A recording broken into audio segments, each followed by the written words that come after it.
Are you hungry? Let's go makan. Hey guys, what's up? It's Culture Detective here, investigating your favorite albums. And today I'm going to be doing a mini albums review where I review a bunch of albums that I listened to for quite a bit, but not enough to make a full-length review. And also, I don't want to listen to them all that much anymore, even though some of the music that I'm going to be talking about here is really great. But since there isn't all that much to be said, so I'm just gonna pack them all up in one video and just call it a day. So here we are, 6 albums. First album I'm going to be reviewing is the new Witch album, Zango. So, Witch is a 70s Zambian rock band, and they are one of the pioneers of Zam rock music, and they have been making music in the 70s and early 80s, and so they randomly came out with a new album in 2023 called Zango, and it's crazy because this is a comeback album after 40 years, and the guys still got it. They recorded this with a vintage tape recorder, and instead of a modern, more updated version of Zamrock, they basically made another album that is pretty much throwback. The same flavors, same style, same vibe, and it's just so damn good, I guess. I'm really happy that I'm not hearing trap beats on this thing. I'm going to die. But yeah, this album is incredibly solid. We got funky guitars all over the track list, groovy rhythms, fun vocals, and spoken word, bits of here and there, and they're all very charismatic, all very fun. The lyrics are a little bit more updated. Lyrically, the band, there's another fly, goddammit. There's the band sings about peace and bigotry and other things, especially on the spoken word at the very end of the album.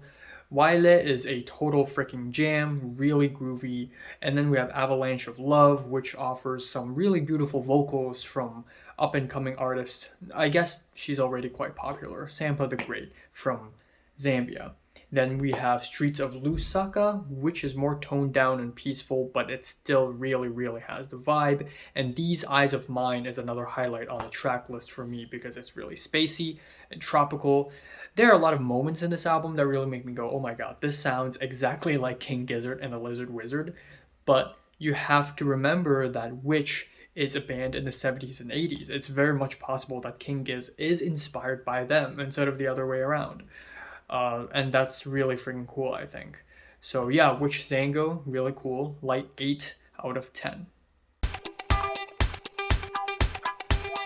The second album I'm going to be reviewing is the new TURQUOISEDEATH album, Se Bueno. So I got a request to review this album, and as someone with dignity and a backbone, I don't take review requests ever because just like 3 years ago, I'm still doing it now. I always plan reviews ahead, and I always have things pre-planned. I can't just say, oh, I'll review this and then review this the next day. That's usually very rare. Second of all, a lot of the albums that I'm told to review are like people's personal mixtapes and shit, which I'm just not very interested. Even though the person who requested me to review this is someone who has been watching me for long. But anyways, I looked at the track list of this album and I saw that one of the tracks feature Asian Glow and Paranol, so I'm like, okay, I gotta check this out. And I'm a bit disappointed to say that track, Dive, that features Asian Glow and Paranol, is not that great because essentially TURQUOISEDEATH tries to mix drum and bass and shoegaze together, and it's mixed and mashed like water and oil. It just doesn't come together very well. Some parts of the track are shoegazy, some parts of the track are more drum and bass heavy, and it's just sort of clashing with each other. And the rest of the album is pretty standard drum and bass, kind of atmospheric, kind of average, nothing all that special. Crawl space is a highlight for me, with the nimble synths and the breakbeats are extra punchy. The next track, Sinking Into You, is a starry ballad with pitch vocals, kind of like a vaporwave track. Guess a Bell is a total vibe. The drony keys are sad, but the beats are aggressive and speedy. And Escape Your Dream, I think, is a pretty gorgeous ending to the album, which is very enveloping and ambient. But overall, I just think this album is kind of average, unfortunately. I'm feeling a 6 out of 10 for this.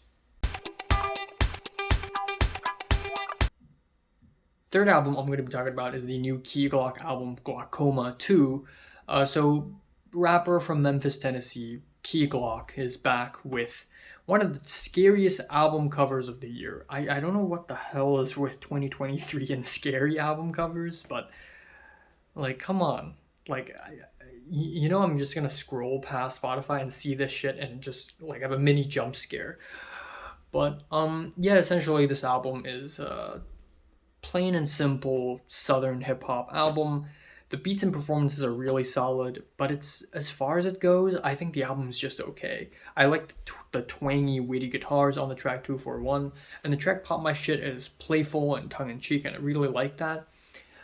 And then we have tracks like From Nothing, where the beat goes really hard. I really like the beat, but the flow and the delivery of Geek Glock is just so middle of the road. It just really lacks energy, and the whole track just feels kind of sleepy. And tracks like Chromosomes are just really repetitive.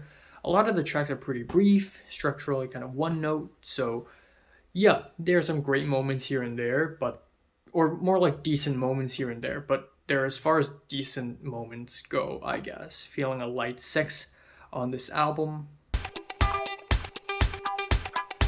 The fourth album I'm going to be reviewing is the new Nanoray album, Delta PP. Yeah, so Nanoray is drum and bass electronic artist who I've been following since 2021, who I've been enjoying his music for a long time already, and I will forever brag about this. But in my second album review, where I review his music, he actually commented on one of my videos, so I guess I'm famous now. But this new album here is lighter, shorter, less anime inspired, more video game inspired, and it just feels like a very simple one-off, like leftover type of project. It doesn't feel like anything big or important or anything like Zapper or anything. So yeah, I didn't really plan to review this album, but since I'm really getting into drum and bass lately, you know what? Fine, I'll give it a review. But yeah, I think this album is just okay. Toto, the album opener, is a very okay video game inspired track with a light jungle beat, some steady synths. Some of the highlights on the album include Big Munitions, which is actually kind of a Zapper throwback with the bright synth hits and the big chunky beats. The track P, just the letter P, is one of the more aggressive tracks here. Again, kind of a Zapper throwback. I feel like this track is like a remix of Salmon Cannon Deluxe or Hell Runner or something. And the album ending, Himeji, is actually the best track on the album. And it's not a drum and bass track, it's just a very chilled and dreamy, nearly ambient sort of electronic piece with a very light beat. And we get these reeds that are so nice and serene. It's awesome. It's like a cutscene in Animal Crossing, and I haven't even played Animal Crossing before, but there's something so serene and cutesy about it. But aside from these tracks, the other tracks are just okay, kind of mild, not really all that impressive. So yeah, feeling a 6 out of 10 for this album. Next up, we have the new Glaive album, I Care So Much That I Don't Care. Given how emotionally traumatized I have been in the last few months, I feel like, you know what, I should really get my hands into some emo music. And essentially this album is bread and butter Gen Z emo music. Glaive's past music is actually a lot more electronic. This album, while it still has a lot of very electronic moments here and there, it's more raw and emotional, which is great, but it also makes up for some pretty basic songwriting and pretty basic production. And this album also reeks of early young adult vibes, aka me, and it feels a little lame at some points, I guess, to put it in a bad way. There are some good moments here and there, like As If with the cutesy flute bits and the steady 4/4 beats, some pretty convincing emotional performances. And also I'm Nothing, That's All I Am is one of the highlights on the album for me. The bright shimmery synths, the pummeling rhythms, and the poppy hooky vocal harmonies. The track is legitimately very catchy, yet it still retains a lot of emo qualities that I really like about emo music. And then we have tracks that are just very one note and kind of drags on, like The Car, which is just a bright emo pop explosion. So yeah, overall, not really great.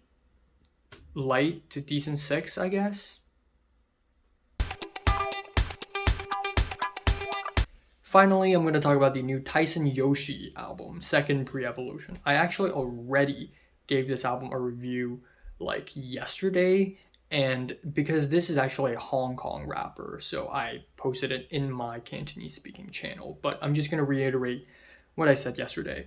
This album is boring. It's extremely uninspired and derivative. Essentially, he listened to some Ray Shremmerd and Young Thug and Kid Cudi and said, you know what?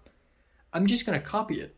Just 10 out of 10 copy it without any twist of my own or anything. Or maybe he didn't even listen to these artists, but his style is definitely 100% derivative from your average trap flavored pop rap music. That's very popular in America nowadays. Every single track is boring and uninspired as hell. And another issue with this album is that it just reeks of this attitude, this super positive sunshine muscle man on a beach, this very chill guy with a beer on his right hand, like, yo, let's have fun, let's chill, yo. And it's just so it's so cartoony. I don't want shit like that.